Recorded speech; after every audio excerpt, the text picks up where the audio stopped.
someone today at WJBF.com. Sponsored by Goodwill. Get epic discounts up to 75% off, from electronics to home decor to everything in between. It's a new deal every week. Just scan the QR code or enter WJBF.com and click on Marketplace to start saving now. The News Channel 6 mobile app is now even better. Download it today. The Live Viper 6 mobile app. Download it today. There's a severe thunderstorm just to the south of our viewing area. So far, the CSRA is nice and dry, but once we head into the overnight hours, we could see some strong to severe storms. I'll have all the details coming up. Now on News Channel 6 at 5, a new head of the Catholic Church. We'll have local reaction to the first American Pope as your News at 5 starts now. Live from Television Park, this is WJBF News Channel 6 at 5.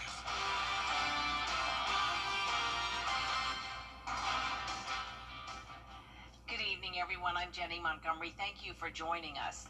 Coverage you can count on begins with a new pope leading the Catholic Church. Chicago-born Cardinal Robert Prevost was elected today. He's the first pope ever from the United States. The 69-year-old is a missionary who spent his career ministering in Peru. The new pope has chosen the name Pope Leo XIV. He's described as being down to earth and a very kind and reserved person. Lots of local reaction to history making with the new leader of this Catholic Church. Kim Vickers is here now in the studio with more about that. Kim? Jenny, thanks. Cardinal Robert Francis Prevost of Chicago making history as the first ever American Pope. I reached out to local members of the Catholic Church to see what they think about their new leader. Just super excited. Two of my kids had come home for lunch, so it was exciting that they were here with me. It's something we have been watching to see, when this news was going to come out, and there's just an air of excitement. Rachel Balducci watched the announcement of the election of the new pope in her home, and even though it was 5,000 miles away, watching the process and the tradition has been emotional for her. One thing that's so beautiful and important about our Catholic faith is this pope is a direct line from Jesus to Peter and all the way down. And that's part of the beauty of the Catholic Church is the history of it, and like how vast it is and how far back it goes. And just, it's not any one person's show. Father Richard Wilson is the pastor at St. Mary Help of Christians in Aiken. He says watching it all unfold was exciting. I was fortunate. I was near the rectory and I was able to see a bunch of this on the television, and to see the joy of all the people in the square at St. Peter's was absolutely wonderful. From all those countries, all around the world, all those flags, all that joy, all that enthusiasm. For representing 1.4 billion Catholics around the world. Neither Father Wilson or Balducci thought the new pope would be American. I mean, it's mind-blowing. I mean, I really, I saw, kind of on the list of top contenders, but, we say that, and it's like nobody really knows what's going on inside the conclave. All I can say is, I really believe that he's the man that God has chosen to lead our church in this time. Father Wilson is looking forward to the future under Pope Leo XIV, but he has just one question. And we're excited to find out also, being if he's from Chicago, is he a Cubs fan or a White Sox fan? That's what we really want to know. And it turns out the new pope grew up on the south side of Chicago, typically where White Sox fans are from, but he is, in fact, a Cubs fan. Pope Leo's inaugural mass will be held sometime in the next week. Jenny? That's straight, Kim. Thank you. Chief Meteorologist Jenna Petracci joins us now for a check of the weather. Jenna? Well, Jenny, right now on Live Viper 6, we are sitting nice and dry in the CSRA, at least for the most part. Parts of Jenkins and Screven County are now seeing the outer edge of this severe thunderstorm warning that's producing a lot of lightning and up to quarter-size hail. But that severe storm warning did just expire a moment ago at 5 o'clock, and as of now, it's not extended. But within this, just to the south of Jenkins County, there's definitely the possibility of some hail. And if you're in Jenkins County, you may be hearing some thunder from that storm in the distance. Now, earlier this morning, we had a couple of storms come through Saluda County as well, and that dropped over 3 inches of rain according to our radar estimate. And this just goes to show that some of these storms could be bringing rainfall totals maybe even over 5 inches by the time this rain event is all said and done by next week. So Saluda County already seeing up to 3 inches of rain, while other places are at 0 today, and we will add to those rain totals, especially over Mother's Day weekend. But right now on our Terry Lambert Hyundai Skyview cam in North Augusta, we're nice and dry for the game tonight. First pitch once again at 7:05 against the Hickory Crawdads. We'll be in the low 80s at 7 p.m. down to 79 at 8 p.m. Partly cloudy, and you can see no rain expected there on our futurecast. Around the CSRA, we have upper 70s through upper 80s right now. Check out Thompson and Evans. A very warm day at 88 degrees, 89 in Wrightsville, 87 in Sparta, 85 in Edgefield. We had a warm front come to our north today, and that brought our temperatures up quite a bit compared to yesterday. So yesterday we were only in the upper 60s and low 70s, so a huge change of pace today with some slightly drier air as well in our western counties.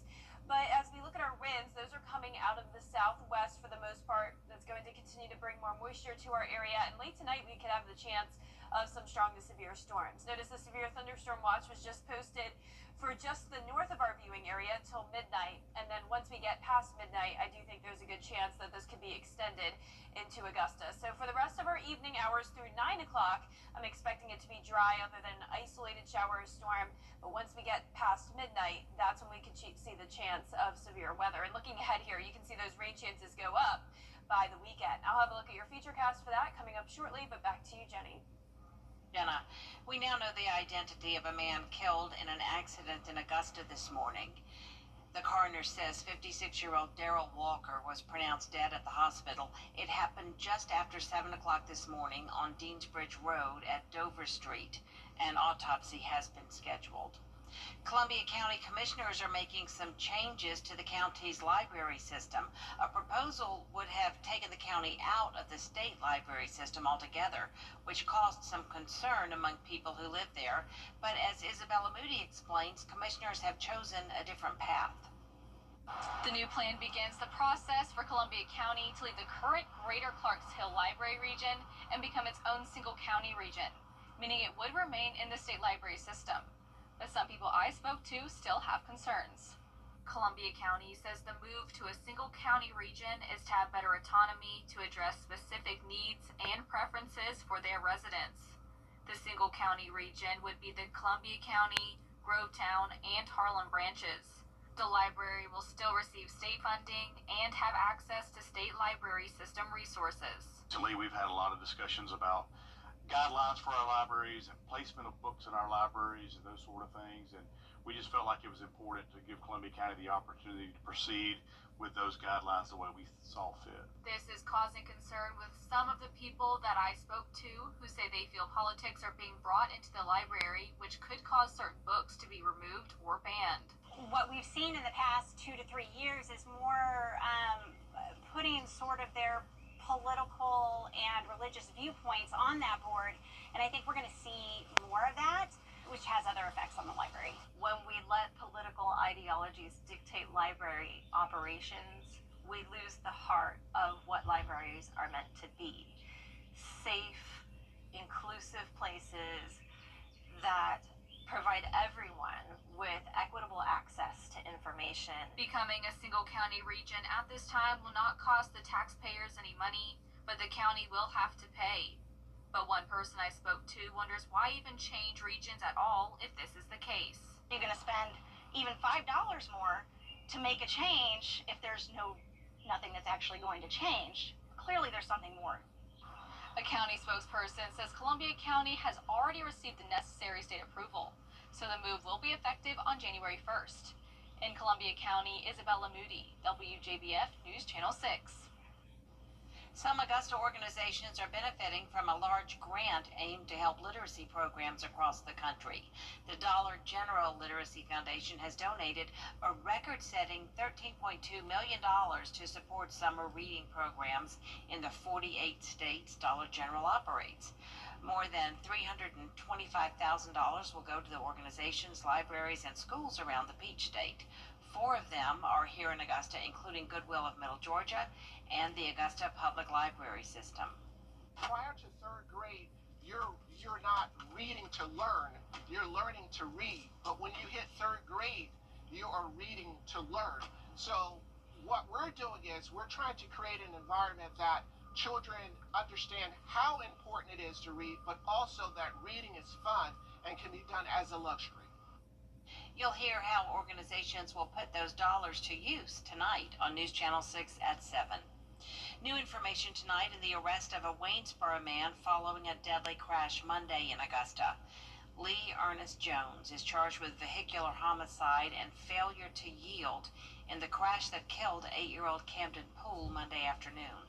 Deputies say he was turning left from Peach Orchard Road onto Tobacco when he pulled in front of an oncoming car. According to an incident report, Jones told investigators he was following the car in front of him and that he had a green arrow. The other driver also told police that she had a green light.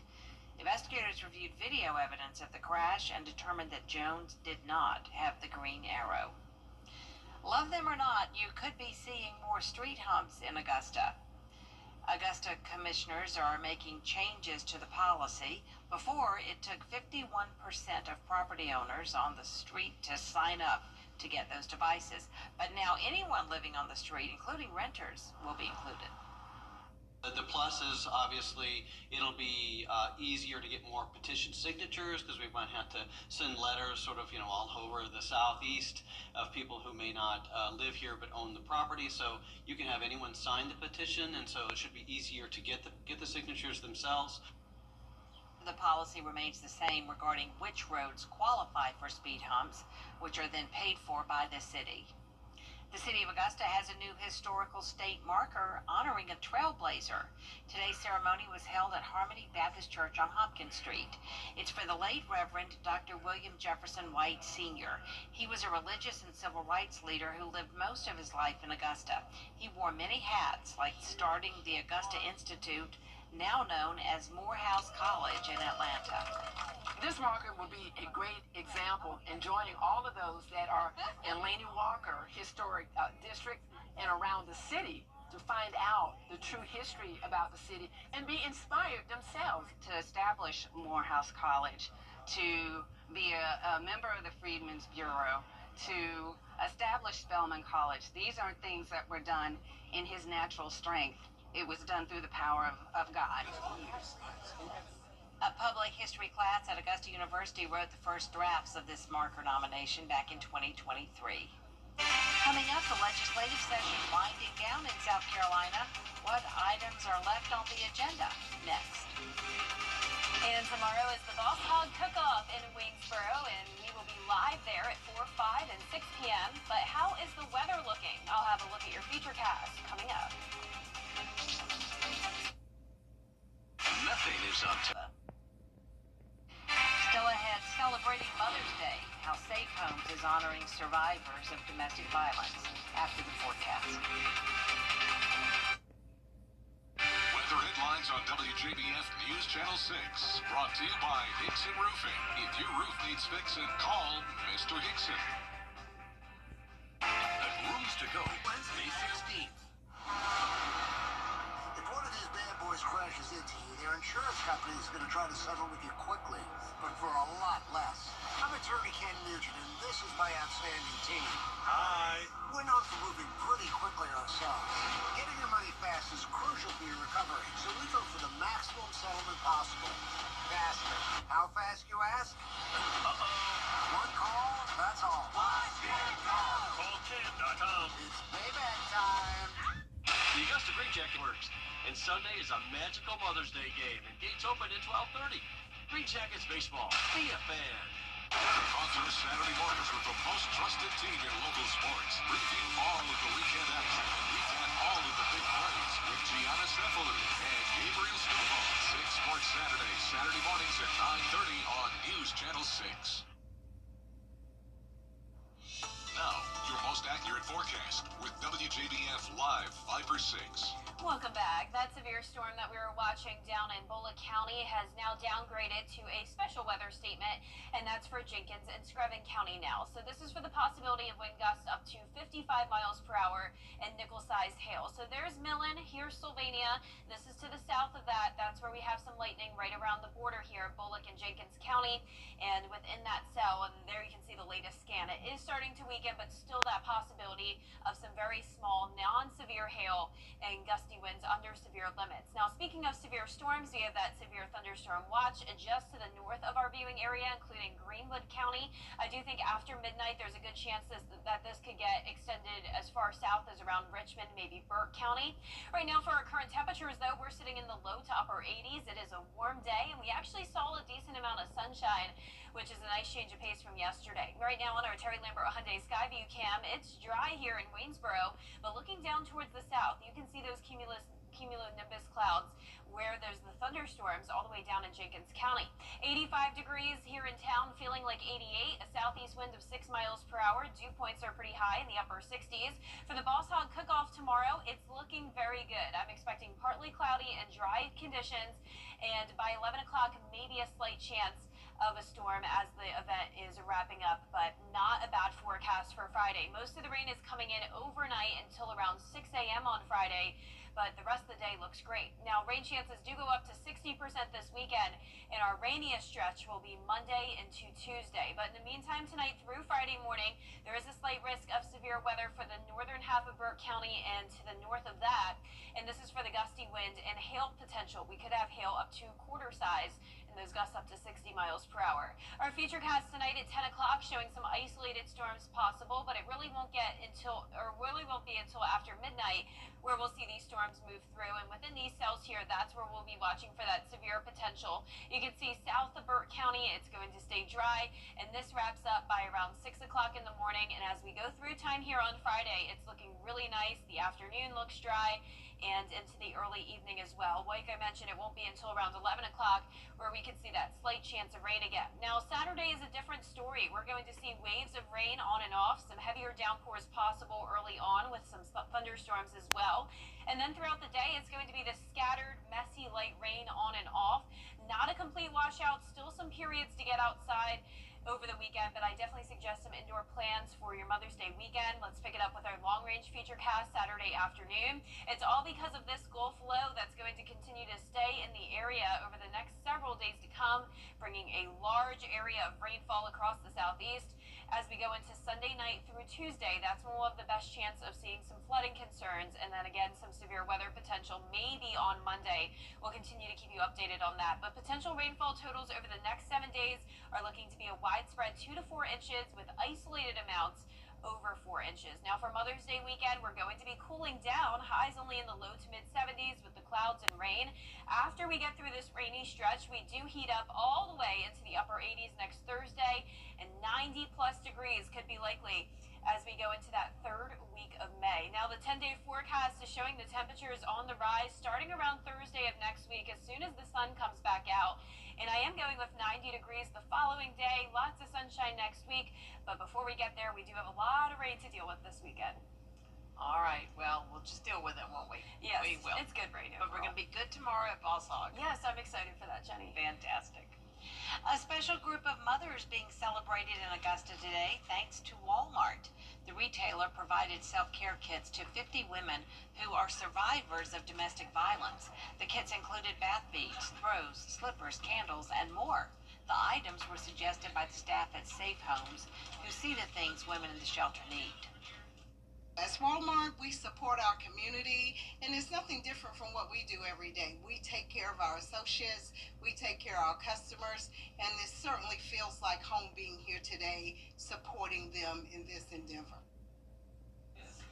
Walmart also donated self-care kits to moms in Macon and Atlanta.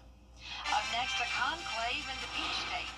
How a school in Georgia is electing its own personal pope after the break. The CSRA. It's full of interesting people, fascinating stories, and plenty of stunning sights to see. Join Brendan Dawson as he hits the road, experiencing the fun adventures and wonderful people of the place we call home. These are your towns, your stories, and we assure you it's worth the drive. No matter the mode of transportation, come along for the ride. Your hometown road trip. Wednesdays at 12:30 on WJBF News Channel 6. Create your perfect room for... For years, WJBF and News Channel 6 and our partners have championed local families through our Children First campaign. Together, our mission has always been to strengthen our community by uplifting children and their families across the CSRA. God Count on News Channel 6 as we make a difference in the lives of local children. To learn more, visit WJBF.com/Children First. WJBF News Channel 6's Children First initiative is sponsored by Bridgestone and by Costello Law Firm.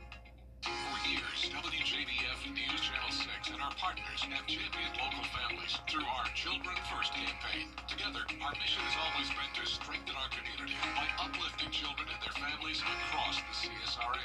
Count on News Channel 6 as we make a difference in the lives of local children. To learn more, visit WJBF.com/Children First. WJBF News Channel 6's Children First initiative is sponsored by Bridgestone and by Costello Law Firm. Every day, ordinary people in the CSRA do extraordinary things to serve our community.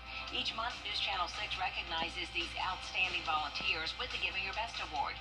Do you know an everyday hero who goes the extra mile to help others?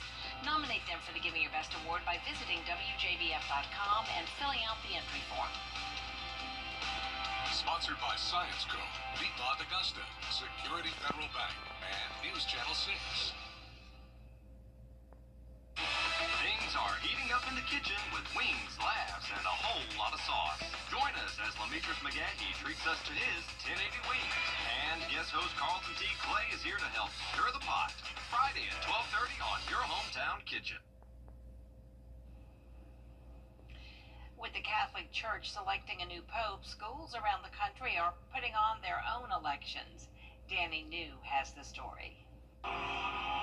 As the first days of the conclave begin in Rome, a particular focus is being placed on demographics. Every cardinal in the College of Cardinals is concerned with the future of the church, and the future of the church are Gen Z and millennial Catholics. Well, one way to solve that could be to just elect a pope who's 7 years old. This week at Pinecrest Academy in Cumming, Georgia. These second graders at this Catholic school played cardinals and elected a new pope from their class. This was purely educational, but to prepare, they studied the centuries-old tradition in school this week and then held a vote. Once ballots were cast, the man known to them as Father Matthew went outside to burn the ballots in this can and create the white smoke to signal a decision having been made. In a moment, he will appear. And then His Holiness appeared, Pope David, proudly donning a white cassock and wielding his papal ferula.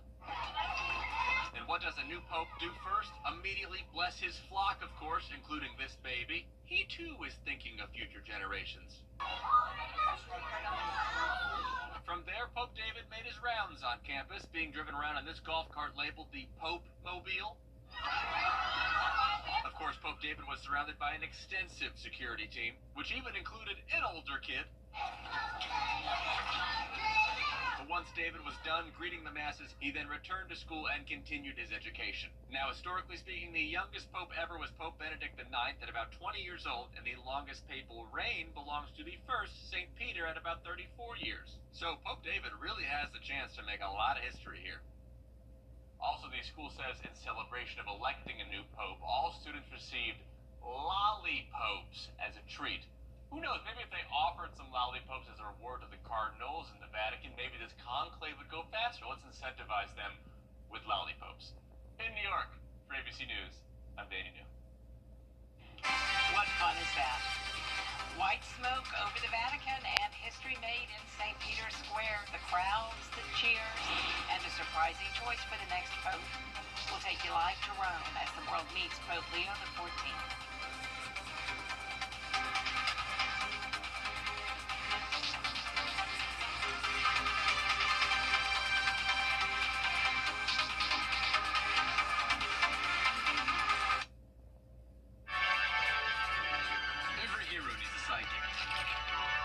Especially for tasks like roofing. Leave that up to us, the professionals. Roof located. So you can do main character things, like the dishes. So did you fix the roof? Oh, you know it. Just another day of being your superhero. And the laundry? Your roof needs fixing. Call Mr. Hicks.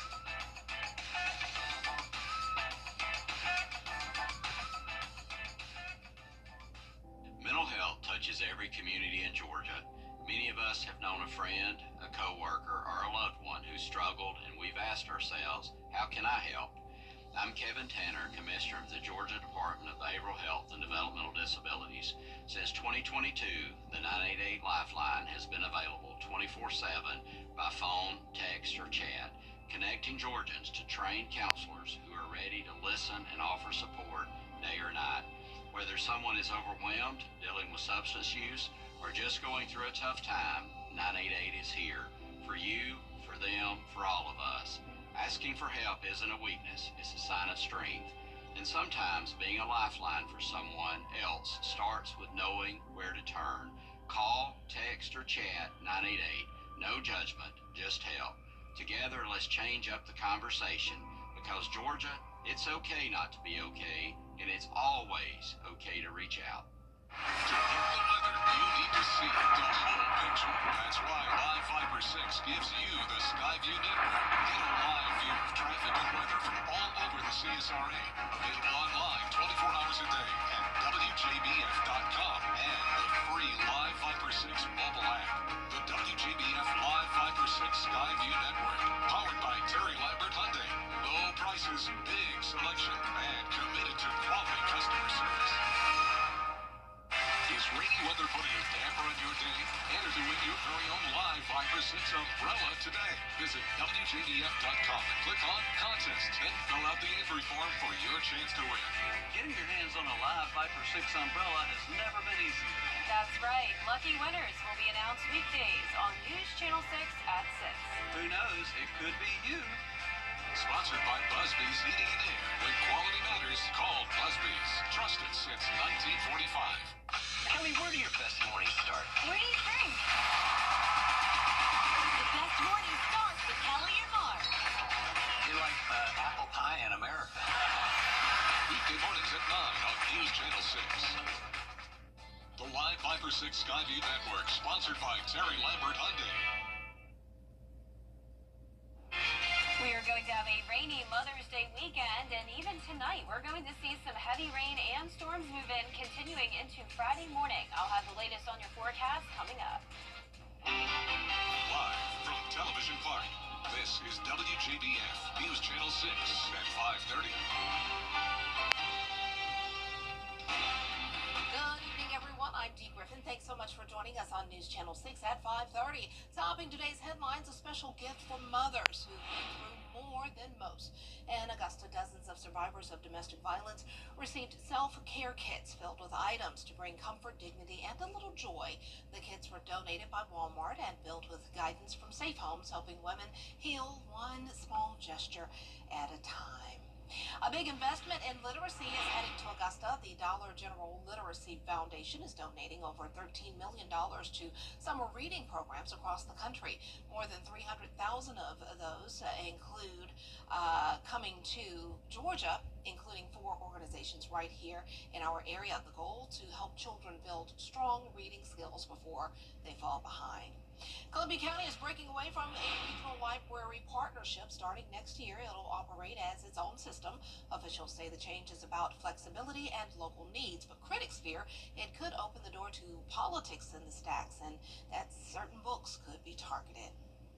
Well, coverage you can count on begins with a live look at Vatican City. It may be quiet now, but earlier joy erupted after white smoke rose above the Sistine Chapel.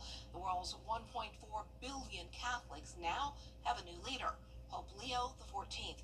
In his first words, a message of peace from a man many call humble and grounded. A moment centuries in the making, the crowd at St. Peter's Square bursting into celebration. And the new Pope's selection breaks tradition in more ways than one. ABC's Patrick Ravel has more.